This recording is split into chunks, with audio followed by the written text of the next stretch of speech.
வணக்கம். 19வது சீர்திருத்தத்தில் நிறைய தவறுகள் இருந்திருக்கலாம். ஆனால் இன்று வந்திருக்கக்கூடிய 20வது திருத்த சட்டம் என்பது சிறுபான்மையினரை மட்டும் பாதிக்கப்படும் ஒரு சீர்திருத்தமாக இது இருக்காது. உண்மையிலேயே இந்த 20வது அரசியலமைப்பினுடைய சீர்திருத்தம் என்பது எவ்வாறு ஜேஆர் அவர்களினுடைய ஆட்சி இருந்ததோ சிறுபான்மை மக்களை அதிகம் பாதிக்கப் போகின்றதை ஒழிய இது இலங்கை மக்கள் இலங்கை முழு பிரஜைகளுக்குமான ஒரு பாதிப்பாகத்தான் எம்மால் கணிக்கப்பட்டது. 20வது திருத்த சட்டம் தொடர்ந்து இந்த நாட்டில் இருக்குமாக இருந்தால் சிங்கள இளைஞர்கள் இன்னொரு 10 ஆண்டுகளுக்கு பிற்பாடு முற்போக்குள்ள சிங்கள இளைஞர்கள் இலங்கையினுடைய ஜனநாயக வழிக்காக வீதிகளில் இறங்கி போராடக்கூடிய ஒரு சூழல் உருவாகும். ஆனால் அவர்கள் வீதியில் இறங்கி போராடுகிற போது அவர்களை தூக்கி உள்ளே போடுவதற்கு கூட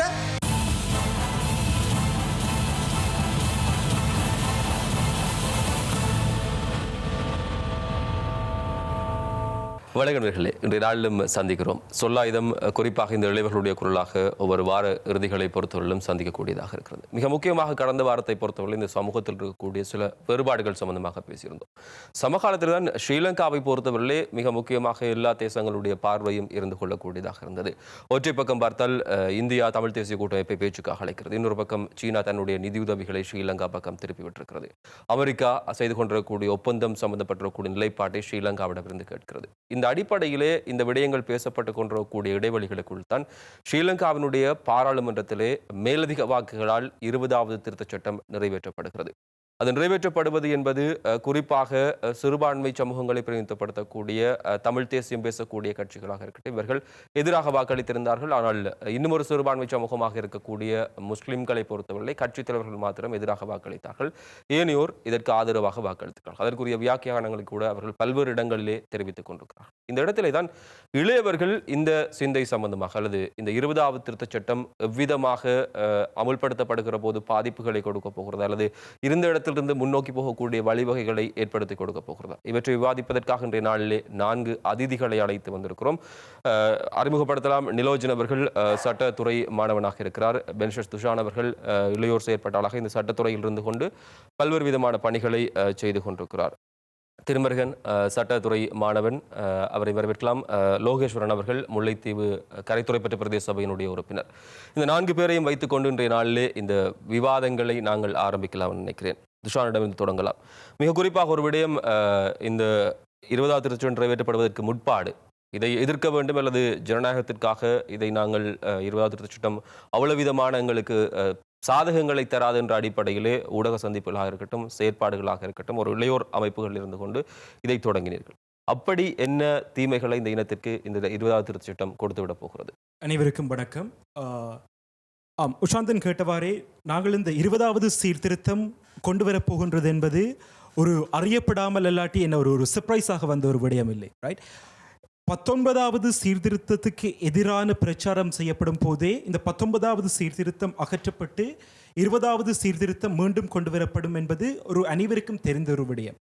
மீண்டும் தற்பொழுது ஆட்சியில் உள்ள அரசாங்கத்திற்கு 2/3 அதீத பெரும்பான்மை கிடைத்த போது அது வரப்போகுது என்பது அனைவருக்கும் ஒரு தெரிந்த விடயமாக வந்திருந்தது.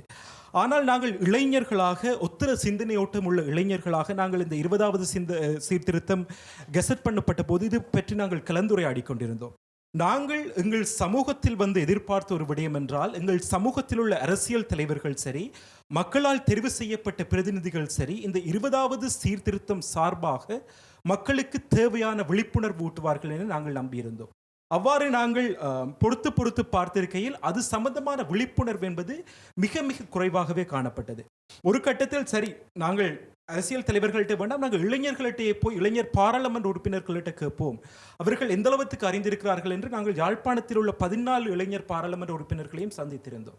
அவர்களிடம் சந்தித்த போது கூடி கூறினார்கள், அண்ணா எங்களுக்கு இவ்வாறு ஒரு சீர்திருத்தம் வருகின்றது என்று தெரியும், இது எங்களுக்கு ஒரு பாதிப்பை ஏற்படுத்த போகுது என்று தெரியும், இது எங்களுடைய ஜனநாயக வழியை முடக்கப் போகின்றது என்று தெரியும், ஆனால் அதை தவிர இது எவ்வாறான பாதிப்பை எங்களுக்கு ஏற்படுத்தும் என்று தெரியாது என்று கூறியிருந்தார்கள். அப்படியான ஒரு தருணத்தில் தான் நாங்கள் முடிவெடுத்திருந்தோம் என்றால், நாங்கள் வளமைய மாதிரி இன்னுமொரு ஆள் வந்து இதை செய்யட்டும் என்று நாங்கள் இதுக்காக காத்திருக்காமல் இளைஞர்களாக சேர்ந்து எங்களுடைய மட்டுப்படுத்தப்பட்ட வளங்களோடு நாங்கள் ஒரு இயக்கமாக ஒரு அமைப்பாக செயற்படுவோம் என்றுதான் நாங்கள் ஜனநாயகத்துக்காக ஒன்றிணைந்த இளைஞர் அணி என்று உருவாகி இருந்தோம். அதில் எங்களுடைய முக்கியமான நோக்கம் என்னென்றால், ஒரு நண்பர் ஒருவர் இந்த அமைப்பு உருவாக்கும் போது வந்து பகிர்ந்து கொண்டிருந்தார் என்றால், அவருடைய இலங்கையின் தெற்கிலிருந்து வந்த சகோதர மொழி பேசும் நண்பர்கள் கேட்டிருந்தார்கள், வளமையாக ஜனநாயக விரோதமான அரசியல் சீர்திருத்தம் பெறும்போது வடக்கிலிருந்து ஒரு பெரும் ஒரு எதிர்ப்பலை ஒன்று வரும். இந்த முறை நீங்கள் ஒரு தடவை இதை பற்றி கதைக்காமல் இருக்கிறதுக்குரிய காரணம் என்ன? எங்களுடைய ஊடகங்களில் கூட இது பற்றி உங்களுடைய எதிர்ப்பு தெரிவிக்கப்படவில்லை என்று கூறியிருந்தார். அப்போதுதான் நாங்கள் யோசித்திருந்தோம் என்றால், இதை பற்றி கதைக்காவிட்டால் அல்லாவிட்டால் எங்களுக்கு இருக்கும் ஆற்றலோடு இதை பற்றி விழிப்புணர்வு நாங்கள் கொடுக்காம விடுவோமாக இருந்தால் நாங்கள் ஒரு வரலாற்று தவறை விட்டு விடுவோம். ஏனென்றால் நாங்கள் அமைதியாக இருக்கும் ஒவ்வொரு தருணங்களும் 20வது சீர்திருத்தத்துக்கு சார்பாக வடக்கு மக்கள் அமைதியாக இருக்கிறார்கள் என்பதை கொண்டு போய் அரசாங்கம் சேர்க்கக்கூடிய ஒரு வாய்ப்புள்ளது. அது மட்டுமல்லாமல் இது வடக்கு சிறுபான்மையினரை மட்டும் பாதிக்கப் போகிற ஒரு சீர்திருத்தமாக இது இருக்காது. மாறாக இந்த 20வது சீர்திருத்தம் என்பது ஒரு ஜனநாயக விரோதமான, ஜனநாயக வழியை முடக்கக்கூடிய, வலுவேறாக்கத்தை இல்லாது ஒழிக்கக்கூடிய, எங்களுடைய பாராளுமன்றத்துக்கு நாங்கள் தெரிவு செய்து அனுப்பும் எங்கள் பிரதிநிதிகளுடைய குரல்களையே ஒடுக்கக்கூடிய ஒரு சீர்திருத்தமாகத்தான் பார்த்தோம்.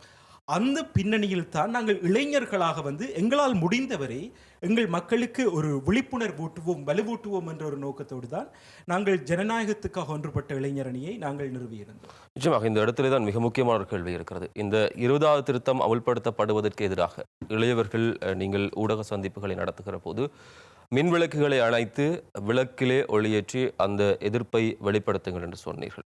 அந்த எதிர்ப்பின் மூலம் எதை சாதிக்க முடிந்திருக்கிறது?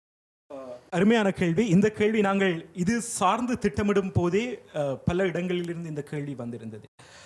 நாங்கள் உண்மையாகவே எதிர்பார்த்த விடயம் என்னென்றால், நாங்கள் மின்விளக்கை அணைக்க கேட்கும் போது நாங்கள் வடிவாக குறிப்பிட்டிருந்தோம், அக்டோபர் மாதம் 20ஆம் தேதி 20வது மணி நேரத்தில், அதாவது 8 மணி அளவு நீங்கள் 1 நிமிடம் அல்லது 1 நிமிடம் தொடக்கம் 3 நிமிடங்கள் உங்களுடைய மின்விளக்கை அணைத்துக் கொள்ளுங்கள் என்று.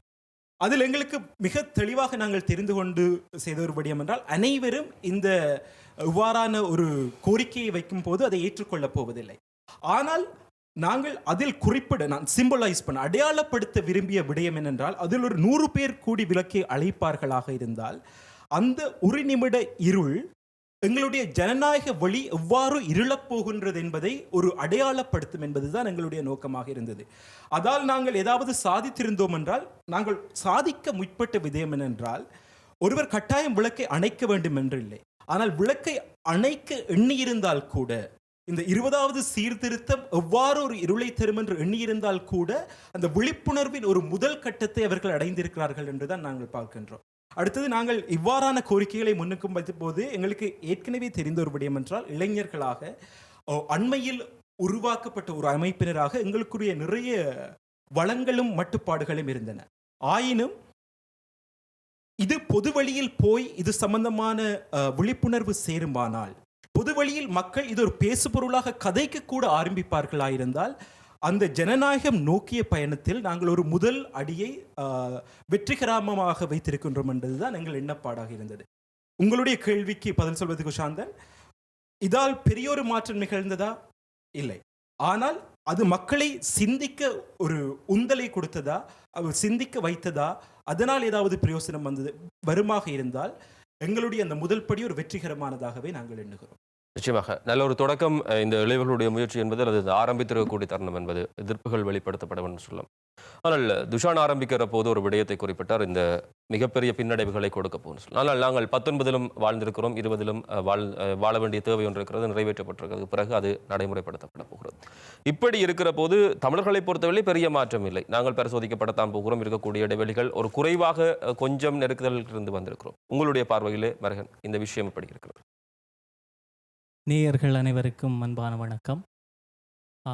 1978ஆம் ஆண்டு இந்த இலங்கையினுடைய 2வது குடியரசு யாப்பு அறிமுகப்படுத்தி அதை செய்தவர்கள், அந்த பைனியர்ஸ் என்று சொல்கின்றவர்களிலே டாக்டர் AJM வில்சன் அவர்கள் தான் இந்த நிறைவேற்று அதிகார ஜனாதிபதி முறையை இலங்கைக்கு அறிமுகப்படுத்தியவர். அதிலே மிகப்பெரிய ஈடுபாட்டை கொண்டது. 2 வருடங்கள் கழித்து 1980ஆம் ஆண்டு, இது வெறும் 2 வருடங்களிலே அவர் சொன்னது, பாராளுமன்றத்திலே மிகப்பெரிய பெரும்பான்மையை கொண்டு ஒரு ஜனாதிபதி உருவாகின்ற பட்சத்திலே இது ஒரு அரசியலமைப்பு எதேச்சிகாரத்துக்கு இட்டு செல்லும் என்று அவர் அன்றே சொல்லியிருந்தார். அதாவது தெளிவாக சொன்னால் இந்த அரசியலமைப்பானது கான்ஸ்டிடியூஷனல் டிக்டேட்டர்ஷிப்பை நாடும் என்பது ஏஜேஎம் வில்சன் அவர்களினுடைய கருத்து.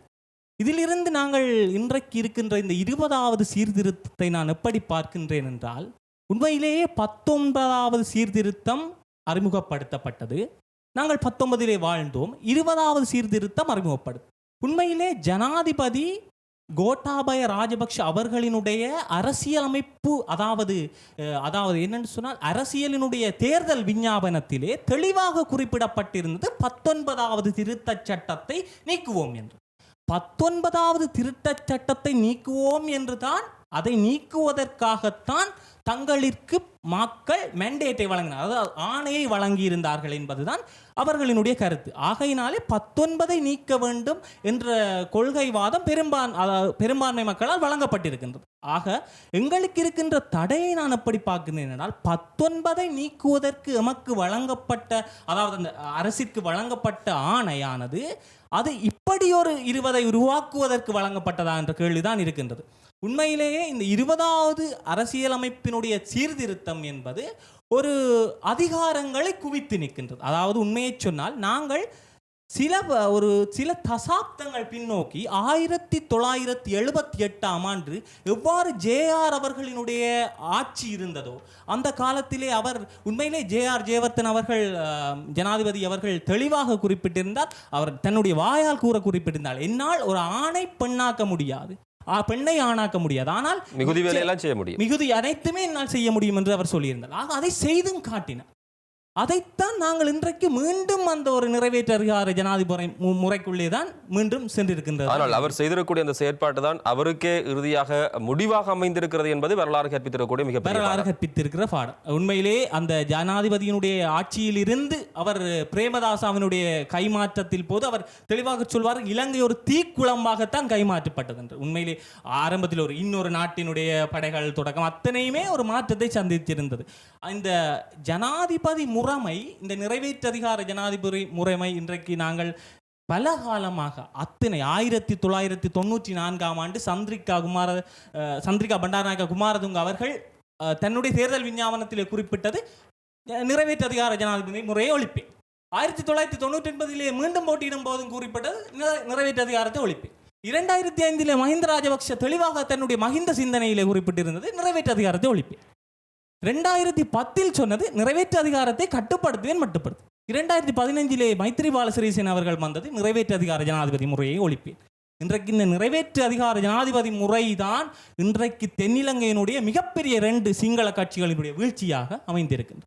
நிச்சயமாக மிக முக்கியமாக ஒரு விஷயம் இந்த அரசியலை பார்க்க வேண்டியது, அரசியல் காரணங்களுக்காகத்தான் இந்த விடயம் கொண்டு வரப்படுகிறது என்பது ஒரு பக்கமாக விளங்குகிறது. என்று சொன்னால் ஸ்ரீலங்காவிலே ஜனாதிபதி இல்லாத போது பிரதமர் அந்த பதவிகளில் இருக்க வேண்டும். ஆனால் பிரதமரை பொறுத்தவரை ஒரு ஈடாட்டம் கண்டிருக்கிறார் உடல்நிலை ரீதியாக. அப்போ இன்னும் ஒருவர் தேவையாக இருக்கார், இரட்டை பிரஜா உரிமை இருக்கக்கூடிய அதுக்கு தகுதியான ஒருவராக பசில் ராஜபக்ஷவை உள்ளே கொண்டு வருவது இதனுடைய பின்புலமாக இருக்கிற அரசியலாக இருக்கிறது.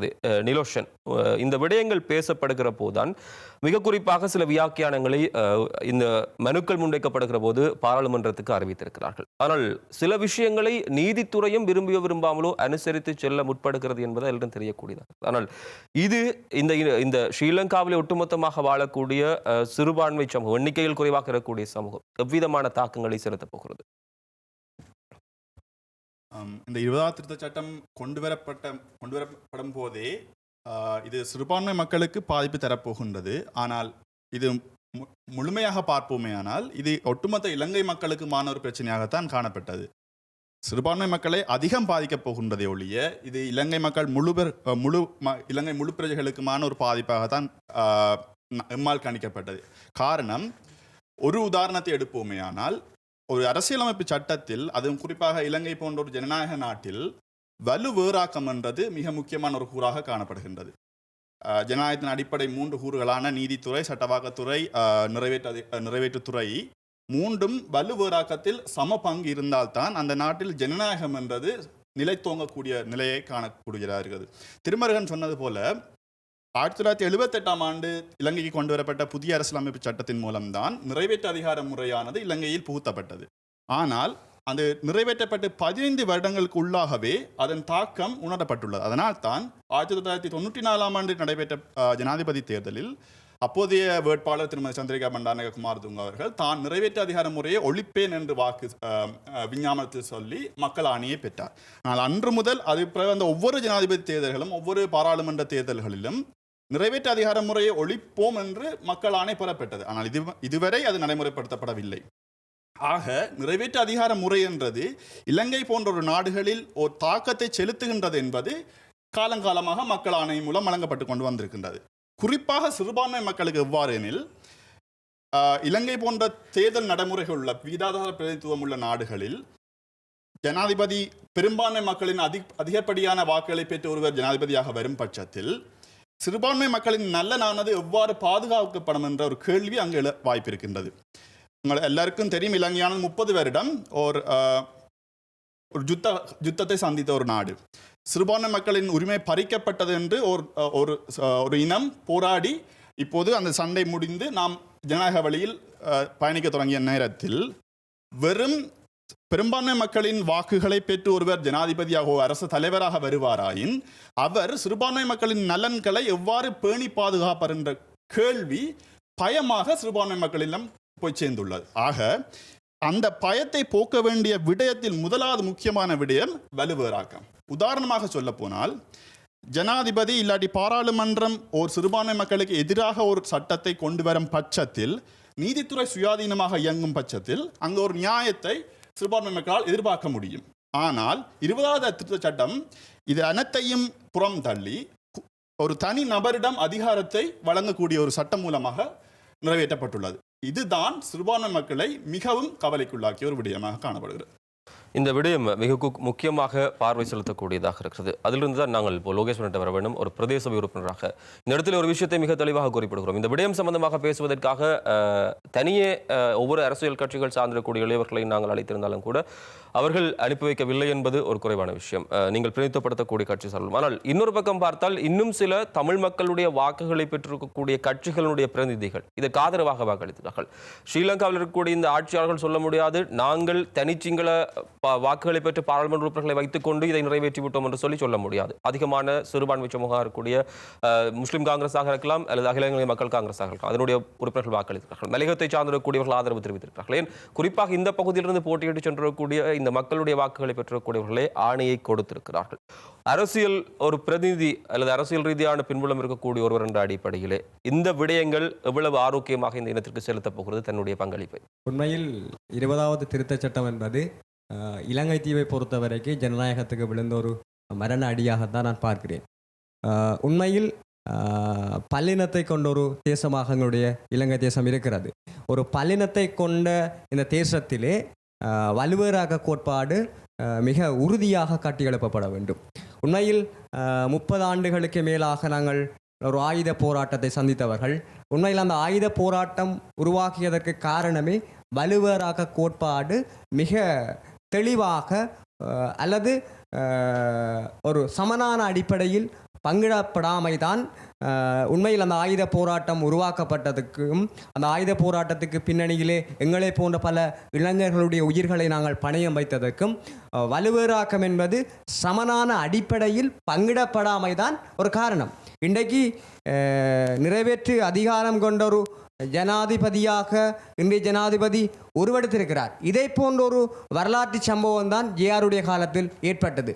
ஜேஆருடைய காலத்திலே அந்த நிறைவேற்று அதிகாரம் கொண்ட ஜனாதிபதியாக அவர் தொழில்பட்டதும் அதனால் இந்த தேசத்திலே ஏற்பட்ட துயரமான சம்பவங்களும் எல்லோருக்குமே தெரியும். ஆனால் தங்களை அபிவிருத்தியினுடைய நாயகர்களாக அல்லது ஒரு மாற்றத்தினுடைய அடையாள கற்களாக இந்த யுத்தத்தினால், அதாவது வலுவேறாக்க கோட்பாட்டிற்காக, தங்களுடைய அரசியல் உரிமைக்காக எந்த சமூகம் போராடியதோ அந்த சமூகத்தினுடைய வாக்குகளை பெற்று பாராளுமன்றத்துக்கு போயிருக்கக்கூடிய கௌரவத்துக்குரிய டக்ளஸ் தேவானந்தாவாக இருக்கலாம், அல்லது அங்கேயன் ராமநாதனாக இருக்கலாம், அல்லது வவுனியாவை சேர்ந்த கௌரவத்துக்குரிய பாராளுமன்ற உறுப்பினர் திலீபனாக இருக்கலாம், அல்லது மட்டக்களப்பை சார்ந்த விஜயானந்தரனாக இருக்கலாம். இவர்கள் எல்லோரும் தமிழர்களுக்கு ஒரு மிகப்பெரிய வரலாற்று துரோகத்தை செய்திருக்கிறார்கள். அதாவது இலங்கை இரண்டு ஆட்சி முறைகளை கொண்ட ஒரு தேசம். பாராளுமன்ற ஆட்சி முறையும் இருக்கிறது, அதே நேரம் ஜனாதிபதி ஆட்சி முறையும் இருக்கிறது.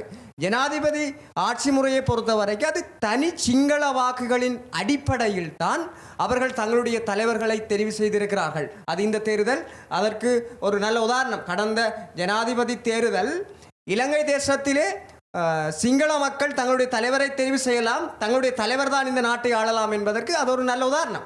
ஆனால் சிறுபான்மையினராகிய தமிழர்களும் எங்களுடைய அன்புக்குரிய சகோதரர்களாகிய இஸ்லாமிய சகோதரர்களும் தங்களுடைய ஜனநாயகத்தை வலுப்படுத்துகின்ற மற்ற கூறுதான் பாராளுமன்றம். ஆனால் இன்று வந்திருக்கக்கூடிய 20வது திருத்த சட்டம் என்பது பாராளுமன்றத்தை கூட ஜனாதிபதி கட்டுப்படுத்தக்கூடியதாக இருக்கிறது. அப்போ சிறுபான்மை மக்களினுடைய பிரதிநிதிகள் என்று சொல்லக்கூடிய பாராளுமன்ற உறுப்பினர்களையே ஜனாதிபதி கட்டுப்படுத்தலாம். ஆனால் அதனுடைய பாரதூரங்களை சிந்திக்காது எந்த மக்களிடம் வாக்குகளை பெற்றார்களோ அந்த மக்களுடைய வாக்குகளை பெற்றுக்கொண்டு ஒரு பெரும்பான்மை தலைவரிடம் தங்களுடைய அற்ப சொற்ப சலுகைகளுக்கு அவர்கள் எங்களுடைய இனத்தையும் எங்களுடைய சமூகத்தையும் அடைய வைத்திருக்கிறார்கள். எனவே நான் நினைக்கிறேன் யாருடைய காலத்திலே ஏற்பட்ட அந்த மோசமான சம்பவங்களைப் போல எதிர்வரும் காலங்களிலும் ஏற்படக்கூடிய வாய்ப்பு இருக்கிறது. நாங்கள் 19வது திருத்த சட்டத்தினுடைய காலத்திலே வாழ்ந்தவர்கள். ஓரளவுக்கேனும் ஜனநாயக வெளியொன்று எங்களுக்கு இருந்ததாக நாங்கள் உணர்ந்திருக்கிறோம். புதியொரு அரசியல் யாப்பொன்று உருவாக்கப்பட வேண்டும் என்பதற்காக நான் சார்ந்திருக்கக்கூடிய கட்சியும் நான் சார்ந்திருக்கக்கூடிய கட்சியினுடைய மிகவும் ஒரு பெருமதி வாய்ந்த சட்டத்தரணியமாகிய கௌரவத்துக்குரிய சுமந்திரன் அவர்களும் மிக தீவிரமாக அந்த புதிய அரசியல் ஜாப்பினுடைய உருவாக்கத்திற்காக உழைத்திருந்தார். ஆனால் துரதிருஷ்டவசமாக நாங்கள் அந்த இலக்கை எட்ட முடியாமல் போனதும் அதற்கு பின்னரான ஜனாதிபதி தேர்தல் அதற்கு பின்னரான பாராளுமன்ற தேர்தல் எல்லாம் சிறுபான்மையினரை பொறுத்தவரைக்கு மிக பாதகமான முடிவுகளை தந்தது. ஆனால் எங்களிடம் ஒரே ஒரு கூறு இருந்தது, 20வது சட்டத்தை நிறைவேற்ற விடாமல் தடுப்பதற்குரிய சின்ன ஒரு பிடிமானம் கூட இருந்தது. ஆனால் இன்றைக்கு அரச கட்சியை பிரதிநிதித்துவப்படுத்தக்கூடிய வடக்கிலிருந்து சென்ற பாராளுமன்ற உறுப்பினர்களும் சிறுபான்மை கட்சியாகிய முஸ்லிம் காங்கிரசினுடைய பாராளுமன்ற உறுப்பினர் தலைவரை தவிர மிகுதி பாராளுமன்ற உறுப்பினரும் ரிசாத் பதூதினுடைய அகில இலங்கை மக்கள் காங்கிரஸில் அவரை தவிர ரிசாத் பதூதினை தவிர ஏனைய பாராளுமன்ற உறுப்பினர்களும் 20வது திருச்சட்டத்துக்கு வாக்களித்திருப்பது என்பது அவர்கள் தங்களுடைய சமூகத்திற்கு செய்த மிக மோசமான ஒரு வரலாற்று துரோகமாகவே நான் பார்க்கிறேன். நிச்சயமாக. ஆனால் இது ஒரு தெளிந்த முடிவாக ஏற்கனவே இது நிறைவேற்றப்படும் என்கிற ஒரு முடிவும் பார்க்கக்கூடியதாக இருந்தது. என்ன சொன்னால் அவர்களுக்கு இருக்கக்கூடிய அங்கத்தில் 2 பேர் ஏற்கனவே வாக்களிக்க மாட்டார்கள். ஒன்று சபாநாயகர், 2வது ஸ்ரீலங்கா சுதந்திர கட்சியினுடைய தலைவர் மைத்ரிபால சிறிசேன. அப்படி இருக்கிற போதே அவர்கள் தாங்கள் இதை நிறைவேற்றிய தீர்வோம் என்று சொல்கிற போது ஏதோ ஒரு திட்டம் அவர்களிடத்திலே நிரந்தரமாக இருந்திருக்கிறது. அதற்குரிய ஏற்பாடுகளும் மிகச் சரியாக இடம்பெற்று நடைபெற்றிருக்கிறது. ஆனால் இதில் சோரம் போயிடக்கூடியவர்கள் போது தன்னிலை விளக்கங்கள் அளித்தால் என்ன, நான் அப்படி செய்தேன் இப்படி செய்தேன், அதிலே ஒரு பாராளுமன்ற உறுப்பினர் வாக்களிக்கிற போது இரட்டை பிரஜா உரிமைக்கு ஆதரவாக வாக்களிக்கிறார், 20வது திருத்தத்துக்கு எதிராக வாக்களிக்கிறார். இப்படி வேறுபட்ட 2 சமநிலைகளை இந்த 20வது திருத்தம் பாராளுமன்றத்திலே மிக முக்கியமாக கொண்டு வந்திருக்கிறது. நிகழ்ச்சியில் தொடர்ந்து பேச பல விஷயங்கள் இருக்கிறது. சிறிய இடைவேளை. மிக முக்கியமான விஷயம் இன்றைய நாளில் பேசப்பட்டுக் கொண்டிருக்கிறது. இடைவெளிக்கு பிறகு சந்திக்கிறோம். இது சொல்லாயுதம் 20வது திருத்தம் இந்த இளையவர்களுடைய பார்வையிலே எப்படி இருக்கிறது என்று சாரப்பட நாங்கள் பேசிக் கொண்டிருக்கிறோம். மீள துஷார் இடத்துல வரலாம். நாங்கள் ஜனநாயகம் என்று பார்க்கும்போது ஏற்கனவே இங்குள்ளவர்கள் குறிப்பிட்டது போல வலுவேறாக்கம் என்பது ஒரு முக்கியமான ஒரு விடயமாக காணப்படுகின்றது. அதாவது 1978ஆம் ஆண்டு இலங்கையின் அரசியலமைப்பானது பிரெஞ்சு அரசியலமைப்பு போன்று ஜனாதிபதிக்கும் பாராளுமன்றத்திற்கும் ஒரு சமனான ஒரு வலுவை கொடுக்கக்கூடிய ஒரு அரசியலமைப்பாகவே அந்த ஒரு கோட்பாட்டின் அடிப்படையிலேயே உருவாக்கப்பட்டிருந்தது. ஆனால் ஜேஆரிலிருந்து ஜிஆர் வரை இதுவரைக்கும் ஒரு 20 சீர்திருத்தங்கள் கொண்டு வரப்பட்டிருக்கின்றன. அந்த வரலாற்றை நாங்கள் தெளிவாக எடுத்து பார்ப்போமானால் ஒரு பெண்டியுலம் என்று சொல்வார்கள், அங்கும் இங்கும் என ஒரு தொடர் மாற்றம் நடப்பது போல அரசியலமைப்பு மாற்றங்கள் மக்களுக்காக ஏற்படும் மாற்றம் என்று இல்லாமல் தலைவர்களுக்கான அரசியலமைப்பு மாற்றங்களாகத்தான் வந்திருக்கின்றன. அதற்குரிய வரலாற்று பதிவை பகிர்ந்து கொண்டிருந்தார்கள்.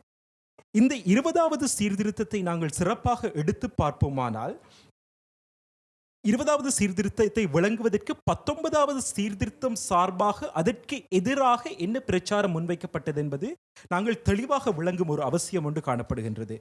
இப்பொழுது ஆட்சியில் உள்ள ஜனாதிபதியோ பிரதம மந்திரி சார்ந்த கட்சி 19வது சீர்திருத்தத்துக்கு எதிரான பிரச்சாரத்தில் அவர்கள் முக்கியமாக கூறிய விடயம் என்னென்றால் 2 மையங்களில் வலுக்கள் குவிக்கப்படுகின்றன, அதனால் நாட்டின் தேசிய பாதுகாப்பு போன்ற விடயங்கள் பாதிக்கப்படுகின்றன. அத்துடன் இவ்வாறு இல்லாமல் ஒரே இடத்தில் வலுக்கள் குவிக்கப்பட வேண்டும் என்று அவர்கள் கூறியிருந்தார். அவர்கள் மிகவும் மேலும் கூறிய விடயம் என்னென்றால், ஜனாதிபதிக்கு எவ்வளவு வலு குறைந்திருக்கின்றது, பிரதம மந்திரிக்கு எவ்வளவு வலு கூடியிருக்கின்றது என்பதை பார்க்கும்போது ஏன் ஈஸ்டர் சண்டே தாக்குதல் போன்ற விடயங்கள் நடந்திருக்கின்றது என்பதை வெளிப்படுத்துகின்றது என கூறியிருந்தார்கள். ஆனால் உண்மையாகவே பார்க்க போனால் அவர்கள் எந்த வகையில் இந்த வலுவேறாக்கம் 19வது சீர்திருத்தத்தில் பிழை என்று கூறியிருந்தார்களோ அதே வகையில் இன்னும் ஒரு சமச்சீரற்ற ஒரு வலுவேறாக்கத்தை தற்பொழுது உருவாக்கியிருக்கிறார்கள். தற்பொழுது 20வது சீர்திருத்தத்திற்குள் நாங்கள் பார்க்க போனோமானால் ஜனாதிபதி ஒரு முடிசூடா மன்னர் என்ற நிலைமைக்கு கொண்டு போயிருக்கின்றார். ஏன் என்பதை நாங்கள் அதை வாசித்து பார்த்தால் தெரியும். ஒன்று, மக்கள் வாக்களிக்கும் போது மக்கள் எங்கள் இறையாண்மையை நாங்கள் பிரித்து வழங்குகின்றோம். ஒன்று சட்டவாக்கத்துறைக்கு வழங்குகின்றோம், நிறைவேற்று அதிகாரத்துறைக்கு வழங்குகின்றோம், சட்டவாக்கத்துறையினூடாக ஜுடிஷியரிக்கு நீதித்துறைக்கு வழங்குகின்றோம், மற்றும் எங்கள் அடிப்படை உரிமைகள் மூலமும் வாக்களிப்பு மூலமும் நாங்கள் எங்களுடைய இறையாண்மை வழங்குகின்றோம். ஆனால் இந்த இடத்தில் நாங்கள் பார்க்க போனோமானால் சட்டவாக்கத்துறை என்பது மிகவும் பெரிய அளவில் ஒரு வலுவற்ற துறையாக ஆக்கப்பட்டுள்ளது. உதாரணத்துக்கு பார்க்க போனோமானால் 2018ஆம் ஆண்டு அக்டோபர் மாதம் நடந்த அரசியலமைப்பு பிறழ்வு, அதாவது கூஎல்கே என்று சொல்வார்கள், அரசியலமைப்பு பிறழ்வு நடந்த போது முன்னாள் ஜனாதிபதி மைத்ரிபால சிறிசேன மஹிந்த ராஜபக்ஷவை பின்கதவினூடாக பிரதம மந்திரியாக உருவாக்கிய போது அந்த நேரத்தில் வலுவேறாக்கத்தை உறுதி செய்தது எதுவாக இருந்தது என்றால் நீதிமன்றமாக இருந்தது. ஆனால் தற்பொழுது 20வது சீர்திருத்தத்தை எடுத்து நோக்குவோமானால் அந்த 2018ஆம் ஆண்டு எந்த விடயங்களில் எல்லாம் ஒரு செக் அண்ட் பேலன்சஸ் இருந்ததோ, எந்த விடயங்கள் எல்லாம் தாங்கள் வலுவை கைப்பற்றுவதற்கு தடையாக இருந்ததோ ஒவ்வொரு விடயங்களையுமே தகர்த்தெறிந்திருக்கிறார்கள். உதாரணத்துக்கு பார்க்க போனோமானால் 20வது சீர்திருத்தத்தின் கீழ் ஜனாதிபதி நினைத்த நிமிடமே பிரதம மந்திரியை அகற்ற முடியும். ஆரம்ப காலத்தில் அமைச்சர்களை நியமிப்பதென்றால் கூட பிரதம மந்திரியிடம் கலந்தாலோசித்த பிறகே ஜனாதிபதி நியமிக்க முடியும். ஆனால் தற்பொழுது ஜனாதிபதி நிலைத்த வகையில் அமைச்சர்களை நியமிக்கலாம். அது மட்டுமில்லாமல் 19வது சீர்திருத்தம் எவ்வாறு ஜனநாயகத்தை 19வது சீர்திருத்தத்தில் நிறைய தவறுகள் இருந்திருக்கலாம், ஆனால் அது ஒரு ஜனநாயகத்தை மதித்த ஒரு சீர்திருத்தமாக இருந்தது. ஏனென்றால் ஜனாதிபதியில் இருந்த வலுக்களை கொஞ்சம் குறைத்து அதை அரசியலமைப்பு சபையில் கொண்டு போய் கொடுத்திருந்தார்கள். ஜனாதிபதி தான் நினைத்த ஒருவரை உச்ச நீதிமன்றத்துக்கோ அல்லாட்டி மேன்முறையீடு நீதிமன்றத்துக்கோ நியமிக்க முடியாத ஒரு நிலைமை காணப்பட்டது. அதேவாறு ஜனாதிபதி தான் நினைத்த ஒருவரை சுயாதீன ஆணைக்குழுக்களுக்கு நியமிக்க முடியாத நிலை காணப்பட்டது. ஆனால் இந்த 20வது சீர்திருத்தத்தின் கீழ் ஜனாதிபதி பாராளுமன்ற சபையின் அவதானிப்புகளை பெற்றால் மட்டுமே போதும், அவர்கள் சொன்ன மாதிரி கூட செயல்பட தேவையில்லை. தான் நினைத்தவர்களை தான் நினைத்த இடங்களில் கொண்டே நியமிக்கும் ஒரு சமச்சீரற்ற ஒரு வலுக்குவிப்பை ஒன்றை கொண்டு போய் ஜனாதிபதியிடம் கொடுத்திருக்கின்றது. நீதித்துறையிடம் நாங்கள் கேட்பது என்னென்றால், நீதித்துறை இவ்வாறாக செயல்படும் என நான் எதிர்வு கூற விரும்பவில்லை. ஒரு சட்டமானவனாக நீதித்துறை நீதியை நிலைநாட்டும் என்ற ஒரு எதிர்பார்ப்பு தான் எனக்கு உள்ளது. ஆனால் நாங்கள் இவ்வாறாக நீதித்துறையில் நிறைவேற்றுத்துறை தலையிடும் போது எவ்வாறான பாதிப்புகள் வந்திருக்கிறது என்பதை நாங்கள் 2015க்கு முன்னர் 18வது சீர்திருத்தம் இருக்கும் போது பார்த்திருந்தோம். இவ்வாறான பாதிப்புகள் வரக்கூடாது என்பதுதான் எங்கள் ஆதங்கமாகவும் காணப்படுகின்றது.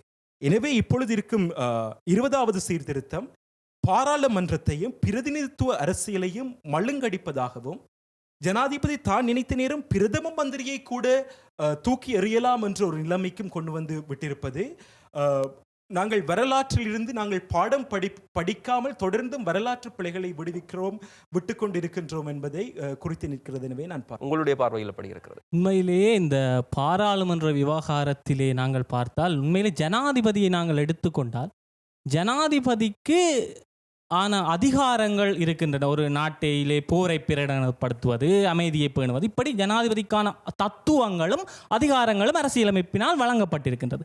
19வது சீர்திருத்தத்தின் மூலம் ஜனாதிபதிக்கான டியூட்டிஸ் ஆஃப் பிரசிடென்ட்ஸ் என்று அவருக்கான செய்யக்கூடிய கடமைகளை 19வது சீர்திருத்தம் வழங்கியிருந்தது. இன்றைக்கு அந்த கடமைகளில் ஒன்று தேசத்தை ஒற்றுமை இது போன்றவற்றை நிலைநிறுத்தக்கூடியவை எல்லாம் இன்றைக்கு அவரனுடைய பரப்பிலிருந்து எடுத்தறியப்பட்டிருக்கிறது. இன்றைக்கு நான் எதை நோக்குகின்றேன் என்றால், இந்த பாராளுமன்றம் மற்றும் இந்த ஜனாதிபதி முறைமையிலே, அதாவது 19வது சீர்திருத்தம் சொல்லியது எத்தனை அமைச்சர்களை நியமிக்கலாம் என்கின்றதற்கு ஒரு எண்ணிக்கை வரையறை 30 என்று வரையறுத்திருந்தது. இந்த 30 பேரை வரையறுக்கலாம் என்ற எண்ணிக்கை வரையறை இன்று நீக்கப்பட்டிருக்கின்றது 20வது சட்டத்தின் மூலம். இன்றைக்கு ஜனாதிபதி நினைத்தால் அத்தனை பேரை, பாராளுமன்ற உறுப்பினர்கள் அத்தனை பேரையும் அமைச்சர்களாக்கக்கூடிய அளவிற்கு அவருக்கு அதிகாரம் இருக்கின்றது.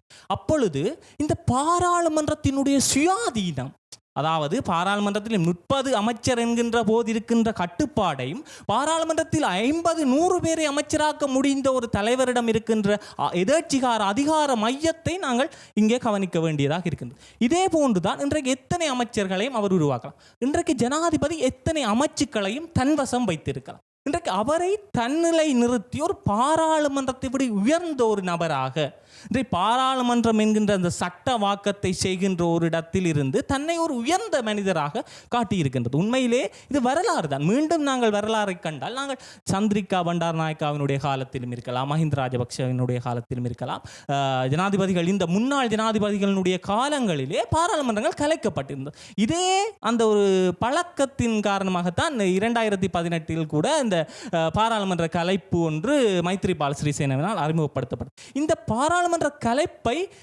19வது சீர்திருத்தம் எப்படி தடுத்து நிறுத்தியது என்றால், 4.5 வருடங்களுக்கு பிறகுதான் பாராளுமன்றத்தை கலைக்கலாம் என்று. இன்றைக்கு 1 வருடத்திற்கு பிறகுதான் பாராளுமன்றத்தை கலைக்கலாம் என்கின்ற ஒரு டிராஃப்டை அவர்கள், அதற்கான சட்ட மூலத்தை எழுதப்பட்டு பின்பு அது சட்ட நீதித்துறையினுடைய ஆணையின் பிரகாரம் இன்றைக்கு 2.5 ஆண்டுகளுக்கு பின்பு பாராளுமன்றத்தை கலைக்கலாம் என்று ஒரு கட்டமைப்புக்கு கொண்டு வந்து இருக்கின்றது. இன்றைக்கு பாராளுமன்றம் நினைத்த மாத்திரத்திலே ஜனாதிபதி தன்னை பாராளுமன்றத்தை விட்டு கலைக்கக்கூடிய ஒரு போக்கை இன்றைக்கு பார்க்கிறேன். உண்மையிலே நான் ஒன்றைத்தான் கூற வேண்டும். இந்த சிறுபான்மை இனத்திற்கு இந்த 20வது சீர்திருத்தம் எதை நோக்கி வரும் இந்த பாராளுமன்றம் என்று சொன்னால் ஒரே ஒரு விடயம்தான். இந்த நாங்கள் இன்றைக்கு பேசிக்கொண்டிருக்கிற பயங்கரவாத தடை சட்டமாக இருக்கலாம், அத்தனையுமே ஏர்ஜென்ட்ஸ் பில் என்று சொல்லப்படுகின்ற அவசர சட்டம் மூலமாகத்தான் பாராளுமன்றத்தில் நிறைவேற்றப்பட்டவை. அதாவது ஜனாதிபதி ஒரு சட்டத்தை எழுதுவார், அதை நீதிமன்றத்துக்கு அனுப்புவார்கள், 3 நாளுக்குள்ளே நீதிமன்றம் சரியா பிழையா என்று விட்டு அனுப்பும், பாராளுமன்றத்தில் வாக்கெடுப்பு நடந்து நிறைவேற்றப்படும். மக்கள் அதை கேள்வி கேட்பதற்கான அந்த 14 நாட்கள் 19வது சீர்திருத்தத்தில் வழங்கப்பட்ட மக்கள் அந்த சட்டத்தை கேள்வி கேட்கின்ற அதிகாரம் நீக்கப்பட்டிருக்கிறது. அப்படித்தான் பல்வேறுபட்ட சட்டங்கள் இன்றைக்கு ஈவன் 18வது சீர்திருத்த சட்டம் கூட ஒரு அவசர சட்டமாகத்தான் பாராளுமன்றத்திலே உருவாக்கப்பட்டது. இன்றைக்கு நாங்கள் தமிழர்கள் என்று பேசிக் கொண்டிருக்கின்ற இந்த கட்டத்தில் இன்றைக்கு அரசியல் கைதிகள், இந்த பயங்கரவாத தடை சட்டம் அத்தனையுமே அவசர சட்டம் மூலமாகத்தான் இயற்றப்பட்டது. இந்த சட்ட மூலங்கள் அவசர சட்டம் மூலமாக ஒரு மக்களினுடைய கேள்விகளுக்கு அப்பால் இயக்கப்பட்டு கொண்டிருக்கின்ற ஒரு காரணத்தை நாங்கள் இன்றைக்கு பார்த்து கொண்டிருக்கின்றோம். இன்னும் ஒரு விடயத்தை நாங்கள் மேலதிகமாக பார்த்தால், இன்றைக்கு ஜனாதிபதி ஒரு சட்டத்தை உருவாக்கும் போது பாராளுமன்றத்திலே அந்த சட்டத்தை கொண்டு வரப்பட வேண்டும், வாக்கெடுப்பிற்கு விடப்பட வேண்டும். அங்கு வாக்கெடுப்பிலே தோல்வியுற்றால் அந்த சட்டம் பாராளுமன்றத்தை அகற்றப்படும், சட்டமாக்குவதற்கான அதிகாரம் இல்லை. ஆனால் 19 ஒரு கட்டுப்பாட்டை கொண்டு வந்தார்கள்.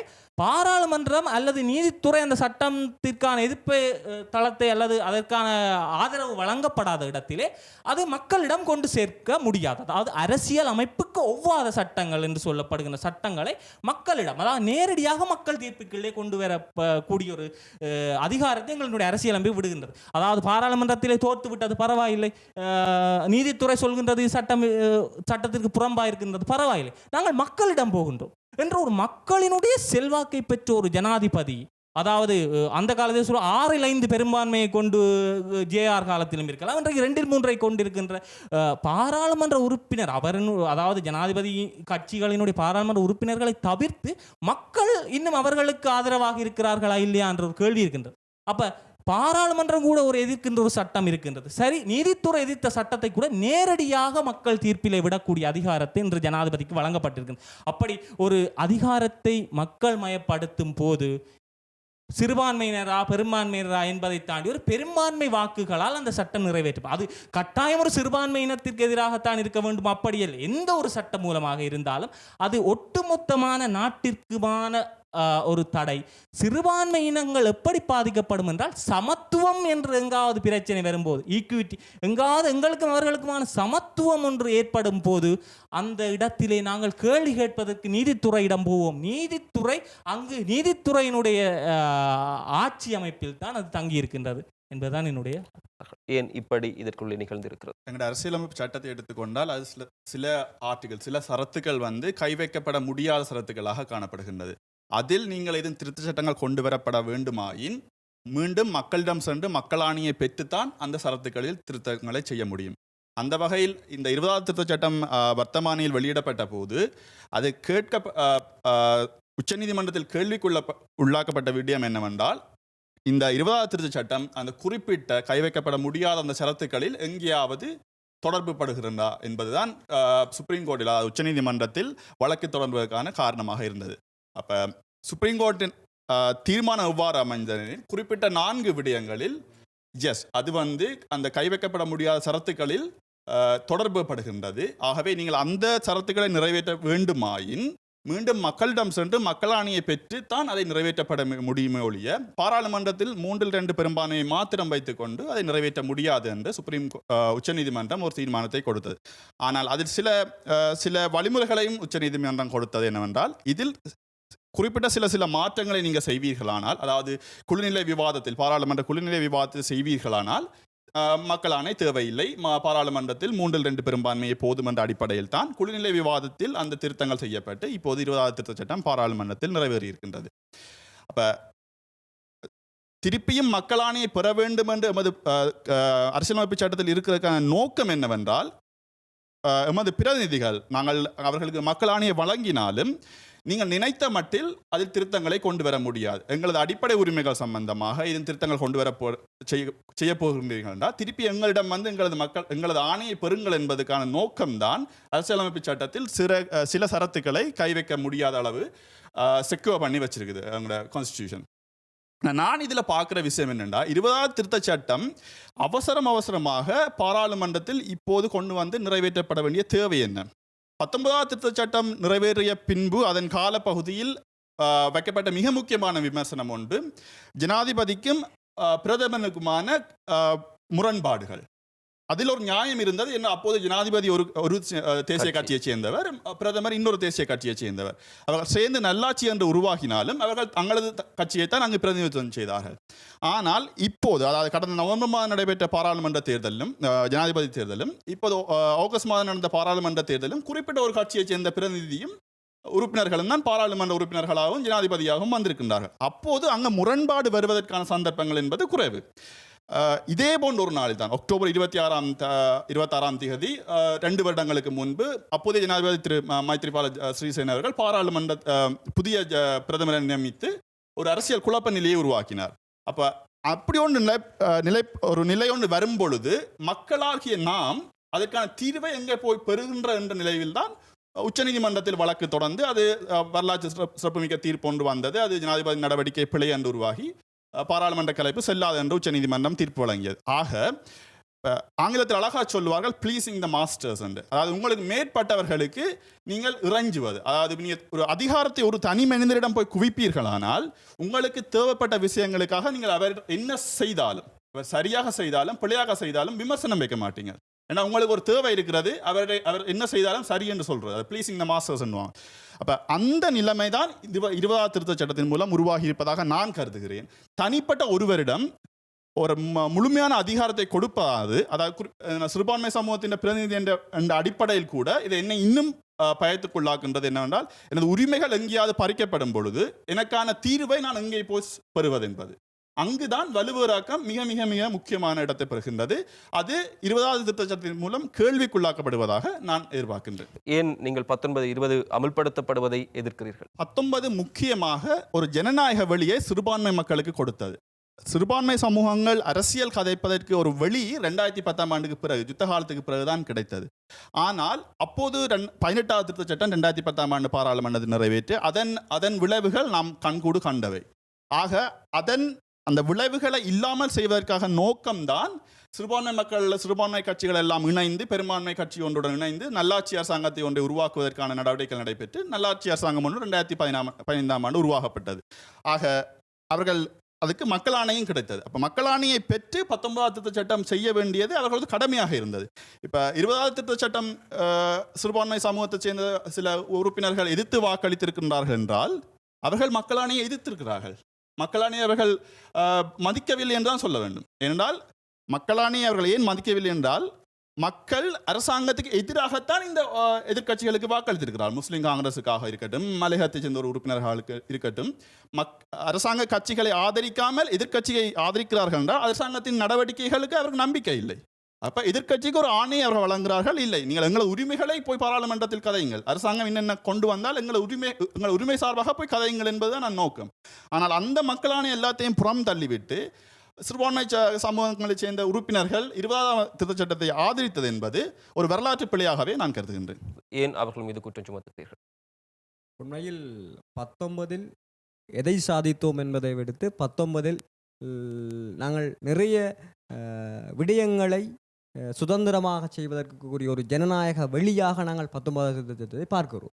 ஆனால் இல்லை, அப்போதும் நாங்கள் அடையாள அட்டை காட்டத்தான் வேண்டும். எங்களுக்கு பரிசோதனைகள் செய்யப்பட்டு தான் இருந்தது. இருக்கக்கூடிய அடக்குமுறைகள் அதே அளவிலே தான் இருந்தது. அதை விட பெரிய ஒரு வித்தியாசம் இதில் வந்துவிட போகிறது. இல்லை, அடக்கு முறைகள் இருந்தது என்பது ஒரு புறம். ஆனால் இன்னும் சில நாட்களுக்கு பிறகு இப்போதுதான் 20ஆவது திருத்தச் சட்டம் பாராளுமன்றத்தில் நிறைவேற்றப்பட இருக்கிறது.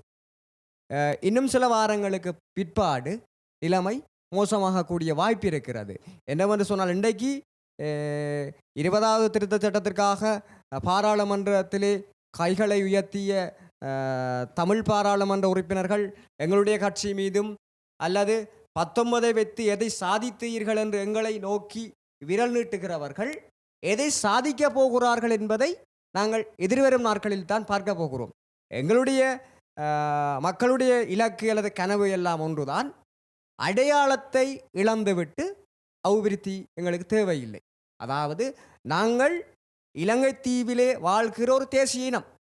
நாங்கள் தமிழர்கள் என்கிற அடையாளத்தை தொலைத்து விட்டு எங்கள் நிலத்திலே மேற்கொள்ளப்பட போகிற தமிழர் அல்லாமல் நாங்கள் இருக்க போகிற அந்த நிலத்திலே மேற்கொள்ள போகிற இந்த அபிவிருத்தி திட்டங்கள் எங்களுடைய மக்களுக்கு பயனற்றது. இன்றைக்கு நீங்கள் சொல்கிற அங்கேயன் ராமநாதனாக இருக்கலாம், அல்லது கௌரவ டக்ளஸ் தேவானந்தாவாக இருக்கலாம், அல்லது வன்னியை பிரதிநிதித்துவப்படுத்துகிற திலீபனாக இருக்கலாம். அவர்களுடைய கோஷங்கள், அவர்களுடைய வாசகங்கள் எல்லாம் அபிவிருத்தி. நான் கேட்கிறேன் அவர்களிடம், தமிழர்கள் தங்களுடைய ஜனநாயக உரித்துக்களை இன்னொரு தரப்பிடம் விற்றுவிட்டு அவர்கள் அபிவிருத்தி நோக்கி செல்ல தயாரில்லை. இதைத்தான் நாங்கள் கடந்த 60 ஆண்டுகளுக்கு மேலாக நாங்கள் போராடி கொண்டிருப்பதற்கான காரணங்கள் எல்லாம் அபிவிருத்தி 2வது பட்சம், 1வது எங்களுக்கு ஜனநாயக உரித்துக்கள். ஆனால் எங்களுக்கு உரித்தான ஜனநாயக உரித்துக்களை நீக்க செய்துவிட்டு நாங்கள் அந்த விடயத்தில் எங்களுக்கு எல்லாம் கிடைத்து விட்டது, நீங்கள் 19இல் எதையும் பெறவில்லை, அதற்காகத்தான் நாங்கள் 20ற்கு கையெழுத்தினோம் என்று சொன்னால் 20ஆவது திருத்தச் சட்டத்தை நீங்கள் பார்த்தால் தெரியும். எங்களுடைய பழைய அரசியல் கோட்பாடுகளின்படி இது ஒரு தெய்வீக அரச கோட்பாடு போதா, தெய்வீக அரசியல் கோட்பாடு போதும். அதாவது இன்றைக்கு 20ஆவது திருத்தச் சட்டத்தின் பிரகாரம் ஜனாதிபதி ஒரு முடிசூடா மன்னன். இன்றைக்கு அது சிங்கள ஊடகங்களிலே மிகவும் விலாசமாக எழுதி கொள்கிறார்கள். ஒரு நவீன துட்டகைமுனுவாக இன்றைக்கு புதிய ஜனாதிபதி உருவாக்கப்படுகிறார், அல்லது ஏஆருடைய ஒரு மறுபிறப்பாக ஜனாதிபதி உருவாக்கப்படுகிறார். 20ஆவது திருத்தச் சட்டம் என்பது எங்களை பொறுத்த வரைக்கும் அது இலங்கை தேசத்திலே ஒரு பெரும்பான்மை சமூகத்திற்காகவும் பெரும்பான்மை சமூகத்தினுடைய ஒரு குடும்பத்திற்காகவும் உருவாக்கப்பட்ட சட்டமாகவே இருக்கிறது. நான் நினைக்கிறேன் இன்னொரு 20ஆவது திருத்தச் சட்டம் தொடர்ந்து இந்த நாட்டிலே இருக்குமாக இருந்தால் சிங்கள இளைஞர்கள் இன்னொரு 10 ஆண்டுகளுக்கு பிற்பாடு முற்போக்குள்ள சிங்கள இளைஞர்கள் இலங்கையினுடைய ஜனநாயக வெளிக்காக வீதிகளில் இறங்கி போராடக்கூடிய ஒரு சூழல் உருவாகும். ஆனால் அவர்கள் வீதியிலே இறங்கி போராடுகிற போது அவர்களை தூக்கி உள்ளே போடுவதற்கு கூட ஏற்பாடுகள் நடக்கலாம். ஆக ஒட்டுமொத்தத்திலே 20ஆவது திருத்தச் சட்டம் என்பது தமிழர்களாகி எங்களுக்கு மட்டும் பாதிப்பான ஒரு சட்டம் அல்ல. அது இந்த தேசத்திலே பிறந்த, அது தமிழர்களாக இருக்கலாம், சிங்களவர்களாக இருக்கலாம், முஸ்லிம்களாக இருக்கலாம், அனைவருடைய ஜனநாயக உரித்துக்களின் மீதும் கையை வைத்திருக்க கூடிய ஒரு சட்டமாக இருக்கிறது. அதாவது இலங்கையில் இருக்கிற அத்தனை மக்களும் ஒருவரிடம் கையேந்துகிற ஒரு நிலைப்பாடு உருவாக்கப்பட்டிருக்கிறது. கடந்த காலங்களிலே இரட்டை பிரஜா உரிமை பற்றி பேசுகிற போதெல்லாம் ஆட்சியிலே எதிர்கட்சியிலே இருந்த பொதுஜன பெரமுன கட்சியிலே இருந்தவர்கள் சொன்னார்கள், டயஸ்போராக்கள் அதாவது புலம்பெயர் புலிகளை பிரதிநிதித்துவத்தை கொடுக்க போகிறீர்கள், அதை செய்ய போகிறீர்கள், இதை செய்ய போகிறீர்கள் என்றெல்லாம் சொல்லிவிட்டு இன்றைக்கு அவர்கள் கொண்டு வந்திருக்கக்கூடிய 20வது திருத்தத்திலும் என்ன இருக்கிறது? அவர்கள் வெளிநாட்டு பிரஜா உரிமையை பெற்றிருந்தாலும் அவர் இந்த நாட்டு பிரஜா உரிமையை பெற்றிருந்தால் அவர் பாராளுமன்ற தேர்தலில் போட்டியிடலாம். ஆகவே இந்த திருத்தச் சட்டம் என்பது உண்மையிலே அதாவது மஹிந்த ராயபக்சக்களினுடைய குடும்பத்திற்காக உருவாக்கப்பட்ட ஒரு சட்ட மூலம் சிங்கள மக்களுக்கு ஒரு பூச்சாண்டியை காட்டி தாங்கள் இந்த தேசத்தை ஒரு பௌத்த சிங்கள தேசமாக காப்பாற்றுவதற்காக அதிகாரங்களை எங்களிடம் தாருங்கள் என்று ஒரு ஏப்ரல் 21 குண்டுவெடிப்புக்கு பின்னர் யார் இருந்தார்கள் என்பதெல்லாம் இப்போது ஓரளவுக்கு மக்களுக்கு தெரிய வந்திருக்கிறது. ஏப்ரல் 21 குண்டுவெடிப்பு என்பதும் கூட ஒரு நீண்ட நிகழ்ச்சி நிரலிலே புதிய அரசாங்கத்தையும் புதிய அரசாங்கத்தினுடைய தலைவரையும் அந்த அரியாசனையிலே ஏற்றுவதற்காக அப்பாவி முஸ்லிம் சமூகத்தை அந்த விடயத்திலே பலிக்கடாவாக்கி தங்களினுடைய அரியாசனைக்காக அவர்கள் செய்து கொண்ட ஒரு அரசியல் சதித்திட்டம்தான். எனவே 20வது திருத்தச் சட்டம் என்பது இன்றைக்கு சிங்கள மக்களினுடைய ஒரு பகுதியினருக்கு தங்கள் சமூகத்தை அல்லது தங்கள் மதத்தை பாதுகாப்பதற்கான ஒரு திருத்தச் சட்டமாக தெரிந்தாலும் அது காலப்போக்கிலே அது ராயபக்சகளினுடைய குடும்பத்திற்காக அவர்களுடைய அரியாசனைக்காக உருவாக்கப்பட்ட சட்டம் என்பதை முற்போக்குள்ள இளைஞர்கள் சிங்கள இளைஞர்கள் காலப்போக்கிலே சிந்திப்பார்கள் என்பது என்னுடைய கருத்து. மிக முக்கியமாக ஒவ்வொரு தளங்களிலும் இருக்கக்கூடிய அதில் அந்த குறிப்பாக ஜிஆருடைய காலத்துக்கு பிறகுதான் 2வது ஜேவிபியினுடைய கிளர்ச்சி கூட இடம்பெற்றக்கூடியதை வரலாறு மிக தெளிவாக சொல்லி இருக்கிறது என்பது முக்கியமான விஷயம். ஒரு விடயத்தை மாத்திரம் சொல்லி நாங்கள் முடிக்கலாம். இந்த அரங்கிற்கு அல்லது இந்த விஷயங்களை பேசுவதற்காக குறிப்பாக தாயகத்தில் இருக்கக்கூடிய அனைத்து விதமான தமிழ் பேசக்கூடிய கட்சிகளுடைய சார்பிலே ஒவ்வொரு பிரதிநிதிகள் அழைத்திருந்தோம். ஆனால் யாருமே இந்த இடத்திற்கு அந்த கட்சிகள் அழைத்து அனுப்பவில்லை என்பதையும் இந்த இடத்துல குறிப்பிட்டுக் கொண்டு ஒவ்வொரு விதமான வேலைப்பளுக்கள் இருக்கும் அல்லது ஒவ்வொரு விதமான செயற்பாடுகள் இருக்கும். ஆனால் எல்லாவற்றையும் வைத்துவிட்டு ஒரு இந்த இனம் பற்றி அல்லது இந்த இனத்தினுடைய எதிர்காலம் பற்றி சிந்திக்கிற போது இளையவர்களாக இந்த நாளில் இந்த சட்டமூலத்தினுடைய நன்மை தீமைகள் அவற்றில் இருக்கக்கூடிய விஷயங்கள் இவற்றை பேசுவதற்காக வந்திருக்கக்கூடிய 4 பேருக்கும் ஐபிசி தமிழ் குழுமம் தன்னுடைய நன்றிகளை இந்த வேளையிலே பகிர்ந்து கொள்கிறது. மிக முக்கியமான ஒரு பேசுபொருளை எடுத்து இன்றைய நாளிலே பேசியிருக்கிறோம். ஆரோக்கியமான எதிர்காலம் நோக்கி எல்லோருமே சேர்ந்து பயணிக்க வேண்டியது தேவையாக இருக்கிறது. வருகிற வாரம் சந்திக்கலாம். அதுவரை விடைபெறுகிறோம். வணக்கம்.